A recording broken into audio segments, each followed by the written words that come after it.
नमस्कार दोस्तों, आप सभी का एक बार फिर से स्वागत है जेके आईटी मंत्रा यूट्यूब चैनल में। डीआरडीओ सेप्टेम्बर 10 एसटीए बी के एग्ज़ाम हो चुके हैं। अब टेक्नीशियन ए के एग्ज़ाम होने हैं, तो उनके लिए हम नई सीरीज शुरू कर रहे हैं। डीआरडीओ एंड यूपीपीसीएल टीजी2, आप दोनों में से किसी भी कंपटीशन एग्ज़ाम की तैयारी कर रहे हैं तो जनरल अवेयरनेस के इम्पोर्टेंट क्वेश्चंस लेकर उपस्थित हुए हैं। आप सभी के लिए बहुत ज़्यादा महत्वपूर्ण रहेंगे।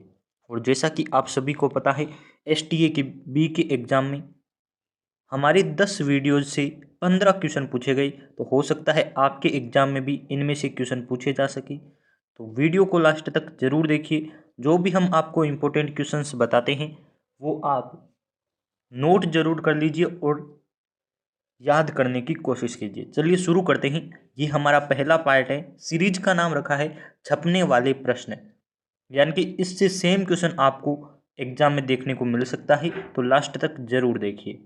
आपकी स्क्रीन पर पहला क्वेश्चन है, लेकिन उससे पहले हम अपनी ई बुक के बारे में बात करेंगे। पहली ई बुक है जिसमें 250 प्लस ऑब्जेक्टिव टाइप क्वेश्चंस है, जनरल अवेयरनेस, मैथ्स, रीजनिंग और इंग्लिश की। वहीं दूसरी क्वेश्चन में 500 प्लस एमसीक्यूज है। और हमने अभी अभी ऑफर लगाया है जिसमें 500 प्लस के साथ 250 प्लस ऑब्जेक्टिव टाइप क्वेश्चंस की ई बुक आपको फ्री एकदम निःशुल्क मिलेगी। यानी कि अब आपको 250 प्लस ऑब्जेक्टिव टाइप क्वेश्चंस 500 के साथ फ्री मिल रहे हैं। तो टोटल क्वेश्चन कितने हो रहे हैं आप सभी जानते हैं, 750 प्लस, यानी कि 750 क्वेश्चन बहुत होते हैं कंपटीशन एग्जाम में। और डीआरडीओ में तो कितने क्वेश्चन आने हैं, नॉन टेक के 40 क्वेश्चन आने हैं, वो भी जनरल अवेयरनेस के 10 क्वेश्चन। तो क्या कह सकते हैं कि 750 क्वेश्चन मिल रहे हैं। आपको इस ऑफर का फ़ायदा उठाना चाहिए और ये बुक लेनी चाहिए। प्राइस बहुत कम रखी है, एकदम मिनिमम प्राइस रखी है, 750 क्वेश्चन है और 250 तो हम फ्री दे रहे हैं 500 के साथ। तो ज़रूर लिंक दे रखा है डिस्क्रिप्शन में, वहाँ से डायरेक्ट ले लीजिए या फिर हमें टेलीग्राम पर मैसेज कर दीजिए, लिंक आपको डिस्क्रिप्शन में दे रखा है। स्क्रीन पर पहला क्वेश्चन दे रखा है आपको, प्लेइंग इन माई वे किसकी पुस्तक है। बुक एंड ऑथर का हमने एक टॉपिक लगाया था जिसमें हमने आपको इंपॉर्टेंट बुक्स एंड ऑथर करवाए थे, 15 बुक्स बताई थी। और अभी जो एसटीएबी के एग्जाम में 2 बुक्स पूछी गई वो हमारी वीडियो से देखी गई। तो मैं आपको निष्कर्ष के तौर पर कहना चाहता हूँ, कोई फोर्स नहीं है। यदि आप चाहें तो हमारी प्लेलिस्ट है डीआरडीओ एंड यूपीपीसीएल टीजी2 नाम की, उसमें विजिट कीजिए और प्लेलिस्ट की सारी वीडियोज को देख लीजिए नॉन टेक के, आपकी बेहतरीन तैयारी हो जाएगी। और मैंने अब एसटीएबी के एग्ज़ाम में ये भी प्रूव कर दिया कि क्वेश्चन यहाँ से आ रहे हैं। यदि क्वेश्चन एक भी नहीं आता तो हमारी सीरीज का कोई फ़ायदा नहीं होता और आपको देखने के लिए मैं क्यों कहता। लेकिन आप यदि चाहते हैं, अभी भी आपका एग्ज़ाम नहीं हुआ है, जाकर ज़रूर देख लीजिए। और यदि आपको विश्वास नहीं है तो एसटीएबी का क्वेश्चन पेपर उठाइए और हमारी प्लेलिस्ट से मिलान कर लीजिए, 15 क्वेश्चन उठाए गए हैं। और भी अब आपको बता देते हैं, बुक्स एंड ऑथर एक और मैं क्वेश्चन ले रहा हूँ, ये भी आपके टेक्नीशियन में आ सकता है। प्लेइंग इन माई वे किसकी पुस्तक है। तो क्वेश्चन आपके सामने है, विनोद रॉय, अरविंद अडिगा, अरुंधति रॉय और सचिन तेंदुलकर। अरुंधति रॉय मैंने ऑप्शन में इसलिए लिया क्योंकि इसकी पुस्तक एसटीएबी के एग्जाम में पूछी गई। अरुंधति रॉय की 2 पुस्तक है और मैंने आपको दोनों करवा रखी है। पहली पुस्तक है the God of small things. कौन सी है, the God of small things, इस प्रकार से the God of small things, ये पुस्तक है अरुंधति रॉय की। और दूसरी पुस्तक का नाम है आज़ादी, और ये मैंने आपको करवा रखी है बुक्स एंड ऑथर वाले चैप्टर में, और सेम पूछी गई कि गॉड ऑफ स्मॉल थिंग्स किसकी पुस्तक है। ऑप्शन नंबर आपको करना था अरुंधति रॉय। एसटीएबी के 15 नवंबर के एग्जाम में ये क्वेश्चन पूछा गया। ऑप्शन नंबर ए कह रहा है आपका विनोद रॉय, तो देख लेते हैं क्या है विनोद रॉय की पुस्तक का नाम। तो विनोद रॉय की आपकी पुस्तक है not just a night watchman, not just a night watchman, ये विनोद रॉय की पुस्तक है। ऑप्शन नंबर सी हमने बता दिया, अरविंद अडिगा की पुस्तक भी पूछी जाती है तो वो है व्हाइट टाइगर, और ये बहुत ज़्यादा इंपॉर्टेंट क्वेश्चन है। इस बार आपके टेक्नीशियन में ये क्वेश्चन छप सकता है, व्हाइट टाइगर किसकी पुस्तक है? तो अरविंद अडिगा ऑप्शन की तरफ जाना है। और सचिन तेंदुलकर, जब प्ले की बात आती है तो सचिन तेंदुलकर ही आपको चुनना है। प्लेइंग इन माई वे, खेलना मेरे तरीके से खेलना, हिंदी में यही बनेगा। तो प्लेइंग इन माई वे पुस्तक है सचिन तेंदुलकर की, ऑप्शन नंबर डी इसका सही आंसर है। तो बताइए आपके कितने नए क्वेश्चन तैयार हुए। विनोद रॉय की एक पुस्तक, अरविंद अडिगा की एक पुस्तक, अरुंधति रॉय की 2 पुस्तक और सचिन तेंदुलकर की, यानी कि 5 क्वेश्चन एक क्वेश्चन से तैयार हो रही हैं। तो वीडियोज को देखिए, मैं आपका टाइम लेता हूं लगभग 10 से 12 मिनट, और क्वेश्चन आपको बहुत ज़्यादा करवा देता हूं। बिहू किस राज्य का त्योहार है?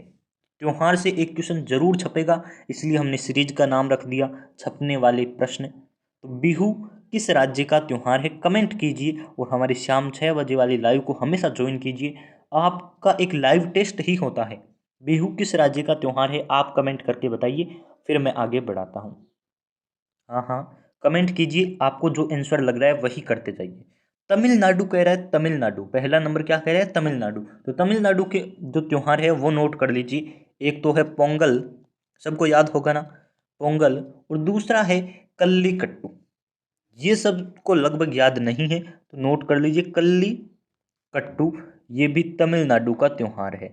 तो 2 त्योहार तमिलनाडु के पूछे, तो आपको ऑप्शन की तरफ जाना है। केरल नंबर दे रखा है, ऑप्शन नंबर बी, केरल राज्य। तो केरल का त्योहार कमेंट कीजिए क्या है? ओणम, है ना, याद है ना सबको। इनके ज़्यादा पूछे जाते हैं, तमिलनाडु और केरल के कम बच्चों को याद होते हैं, यानी इनके ज़्यादा क्वेश्चन पूछे जाते हैं। असम दे रखा है, असम का कौन सा है? तो आप सब कहेंगे बिहू, बिहू असम का है। तो ऑप्शन में क्वेश्चन में यही पूछा है, बिहू किस राज्य का है, ऑप्शन नंबर सी की तरफ। और राजस्थान का पूछा गया अभी STAB के एग्जाम में, तो नोट कर लीजिए गणगौर राजस्थान का है। और राजस्थान और गुजरात राज्य के त्योहार नृत्य सबको याद होते हैं, क्योंकि सबसे ईजी होते हैं। राजस्थान का गणगौर है, और नृत्य पूछे तो घूमर करेंगी। गुजरात का कौन सा है? तो आप अभी गरबा पूछा गया था STAB के एग्जाम में, तो नोट कर लीजिए, यहाँ आपका ऑप्शन नंबर सी सही आंसर रहेगा। बिहू असम राज्य का त्योहार है।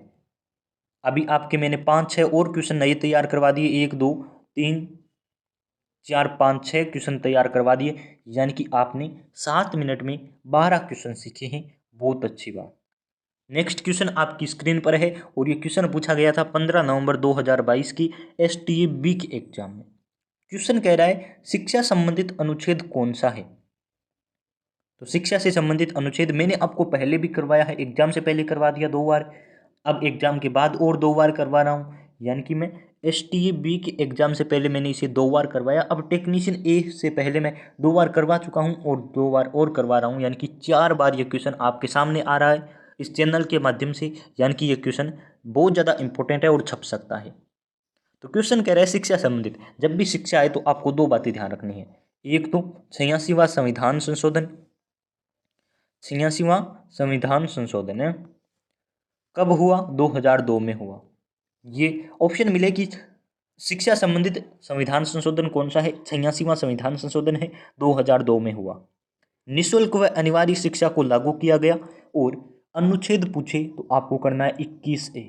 और ये क्वेश्चन UPPCL TG2 ने 2021 में पूछा था, और DRDO 2022 में दे सकता है। बहुत ज़्यादा इंपॉर्टेंट है, नोट कर लीजिए। आगे बढ़ते हैं, चलिए एक और संविधान संशोधन आपको बता दूं, क्योंकि वो भी ज़्यादा पूछा जाता है। UPPCL ने लास्ट बार पूछा था 17वां क्या कहता है, यानी कि अनुच्छेद 17 क्या कहता है? तो ये छुआछूत का अंत है, यानी कि अस्पृश्यता का अंत अनुच्छेद 17 में है। आगे जो आपकी स्क्रीन पर क्वेश्चन है वो है पहला व्यक्तिगत सत्याग्रही कौन था? तो क्वेश्चन पूछा गया STAB के एग्जाम में, और DRDO के सेम छप सकता है। तो पहले तो आप बताइए व्यक्तिगत सत्याग्रह कब हुआ, यानी कि 11 अक्टूबर 1940 को व्यक्तिगत सत्याग्रह हुआ, और ये 1942 तक चला, ये भी नोट करना है। महात्मा गांधी इसमें शामिल हुए, और महात्मा गांधी के साथ 2 व्यक्ति और थे। ये क्वेश्चन पूछा जाता है कि महात्मा गांधी के साथ पहले व्यक्ति कौन थे? तो पहले व्यक्ति थे विनोबा भावे, और इन्हें कहा जाता है भूदान आंदोलन, भूदान आंदोलन के ये मेन है या फिर मुख्य है। विनोबा भावे, और दूसरे व्यक्ति पूछे जाते हैं वो है जवाहरलाल नेहरू। तो दो याद रख लीजिए, पहला व्यक्तिगत सत्याग्रह का दूसरा नाम है दिल्ली चलो आंदोलन। तो इस प्रकार से भी क्वेश्चन आ सकता है कि दिल्ली चलो आंदोलन में महात्मा गांधी के साथ दूसरे व्यक्ति कौन थे, तो करना है जवाहरलाल नेहरू, और पहले व्यक्ति विनोबा भावे आपको करना है। चलिए आगे क्वेश्चन आपकी स्क्रीन पर नया है, इंग्लिश का क्वेश्चन लिया है क्योंकि इस प्रकार के क्वेश्चन आते हैं। एनिवर्सरी की, नेसेसरी की स्पेलिंग पूछी गई तो ये भी आपके आ सकता है। Select the correct spelled word. तो बाउंड्री की स्पेलिंग दे रखी है, आपको सही वाली चेक करनी है। ये देखिए यहाँ गलत गलत और गलत, ये वाली करेक्ट है, चेक कर लीजिए। मैं आपको बोल के ही बता देता हूँ, BOUNDARY बाउंड्री होता है। इजीली याद कर सकते हैं। गलती यहाँ दे रखी है सब में, और सब जगह सेम या सही लिखा हुआ है, तो आपको गलती पहचान करनी है। यदि ई बुक लेना चाहते हैं तो टेलीग्राम पर मैसेज जरूर करें, लिंक आपको डिस्क्रिप्शन में दे रखा है, मैसेज करने का भी और डायरेक्ट ई बुक लेने का भी। तो अभी फ़ायदा उठाइए ऑफर का, लिमिट समय तक ऑफर है। सेम अगला क्वेश्चन आपकी स्क्रीन पर, क्वेश्चन क्या कह रहा है? क्वेश्चन कह रहा है निम्न में से किसने दिल्ली में कुतुब मीनार के पास अलाई दरवाज़ा बनाया? तो आप क्वेश्चन नोट कर लीजिए, अलाउद्दीन खिलजी अलाई दरवाज़ा। आप ऐसे याद कर सकते हैं, कुतुब मीनार के पास बनवाया और दिल्ली में बनवाया। अब कुतुब मीनार की बात आती है, इसका निर्माण शुरू किसने करवाया? तो कुतुबुद्दीन ऐबक ने इसका निर्माण शुरू करवाया। कुतुबुद्दीन ऐबक को का दूसरा नाम क्या है? लाख बख्श के नाम से इसे जाना जाता है, लाख बख्श, इस प्रकार से इसका दूसरा नाम है। ये भी आपके एग्जाम में छप सकता है। पोगान चौगान या फिर पोलो खेलते हुए किसकी मृत्यु हुई? तो कुतुबुद्दीन ऐबक है जिसकी मृत्यु चौगान खेलते हुए।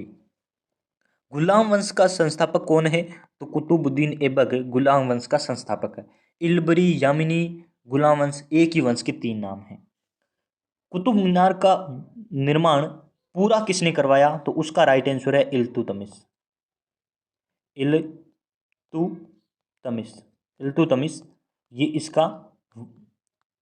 इसने कुतुब मीनार का निर्माण पूरा करवाया। अब एक और क्वेश्चन आता है कि इक्ता प्रणाली, आगे लिख देता हूं मैं आपका, इक्ता प्रणाली किसने शुरू की? इक्ता प्रणाली, इक्ता प्रणाली किसने शुरू की? तो इक्ता में भी इल्तुतमिश है, आपको नोट कर लेना है इल्तुतमिश। और गुलाम वंश का संस्थापक कौन है ऐसा पूछे तो आपको करना है ऐबक। और गुलाम वंश का वास्तविक संस्थापक कौन है? तो आपको करना है कुतुबुद्दीन ऐबक, गुलाम वंश का वास्तविक संस्थापक है। तो एक क्वेश्चन के साथ कितने क्वेश्चन नए तैयार हुए कमेंट करके ज़रूर बताइए। और आप सभी से रिक्वेस्ट है, चैनल पर पहली बार आए हैं तो सब्सक्राइब जरूर कर लीजिए, और हमें लास्ट में बताया करो कि आपके कितने क्वेश्चन सही हो रहे हैं, 10 में से आपके कितने मार्क्स बन रहे हैं, वो कमेंट जरूर कर दिया करो। मुकुंदरा हिल्स टाइगर रिजर्व निम्न में से किस राज्य में है? तो आपके सामने ऑप्शन पड़े हैं, देखिए राजस्थान राज्य में है मुकुंदरा हिल्स, मुकुंदरा राजस्थान में है। अब क्या पूछा जाता है आप बताइए, मैं आपकी स्क्रीन पर लिख रहा हूं। मुकुंदरा हिल्स के बाद जो पूछा जाता है वो असम का पूछा जाता है। तो असम का नोट कर लीजिए, काजीरंगा, और काजीरंगा के साथ कौन सा है? मानस, मानस और काजीरंगा दोनों है आपकी यहाँ असम में। और क्या पूछा जाता है इंपॉर्टेंट, दो ज़्यादा इंपॉर्टेंट है अभी स्क्रीन पर, और मैंने पहले भी करवा रखे हैं, प्रीवियस वीडियोज देख लीजिए, इंपॉर्टेंट सारे मैंने एक साथ आपको करवा दिए हैं। अभी जो मैंने 500 प्लस ऑब्जेक्टिव की सीरीज शुरू की थी, यानी कि 1 नंबर से लेकर, वो वाली पूरी देखिए, उसमें से 3-4 क्वेश्चन उठे। एक वीडियो से 10 मिनट का वीडियो है, उसमें से 4 क्वेश्चन उठे हैं, तो हो सकता है आपके एग्जाम में भी 1-2 उठी जाए। Mukundra hills tiger reserve Rajasthan में है, और असम में है काजीरंगा और मानस, बहुत ज़्यादा इंपॉर्टेंट है। चलिए नेक्स्ट आपकी स्क्रीन पर क्वेश्चन कह रहा है, अल बिरूनी ने किस भाषा में अपनी किताब किताब उल हिंद लिखी? तो किताब उल हिंद अल बिरूनी की किताब है, ये भी ध्यान कर लीजिए, और अरबी में लिखी गई, ये आपको ध्यान में रखना है। आज की वीडियो में इतने इंपॉर्टेंट बहुत क्वेश्चन है। वीडियो यदि पसंद आ रहा है, सीरीज पसंद आ रही है, तो लाइक वाला बटन दबाकर ज़्यादा से ज़्यादा रिस्पॉन्स दीजिए, यानी कि शेयर कीजिए, जिससे हम आपके लिए इंपॉर्टेंट वीडियोज प्रोवाइड करवाते रहें। बहुत बहुत धन्यवाद आप सभी का। चैनल को सब्सक्राइब कर लीजिए। ई बुक लेने के लिए मैसेज कर सकते हैं, डायरेक्ट ले सकते हैं, और भी हमारी प्लेलिस्ट पूरी विजिट कर लीजिए, एग्जाम से पहले देख लीजिए। यदि आप एग्जाम से पहले नहीं देखते हैं तो एग्जाम होने के बाद में जो क्वेश्चन आपसे पूछे जा रहे हैं ना, वो भी मिलान कर लीजिए, इसमें से कितने आए। बहुत बहुत धन्यवाद आप सभी का।